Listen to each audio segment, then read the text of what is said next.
Oot, mis sa küsid, kas ta petab mind või? Sest inimesed... Mina tean, kui ta petab mind, ütle mulle või? Välja teed või? Äkki teil on vabatahtlik nagu siuke... Vabatahtlik suhe? Jah. Ja, selles osas ja. Vaba abielu näiteks. Ja, me oleme vabatahtlikud koos. Siis keegi on sundinud kedagi. Seda muidugi. Ja. Ma olen proovinud sundida isegi. See ei tule välja, eks? Ja, minu suhe 3 päevas. Sundisid 3 päeva ennast või? No ennast ei teda. See oli sundolukord. Oota, sa sundisid teda või? Ja ennast. Tea, aga kuidas sa teda sundisid? Ei, see oli nagu natukene eksperiment ka. See on kaks inimest, kes ei salli üksteist koos on.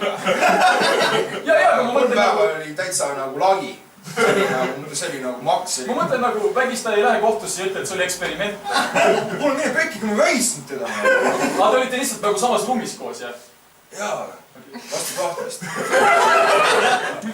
Mis situatsioon see siis oli? Te olite nagu vangis pandi teid kokku või? Jah, me olime minu juures korteris. Keerasin ukse seestpoolt kinni, siis kõik need rõdud alla.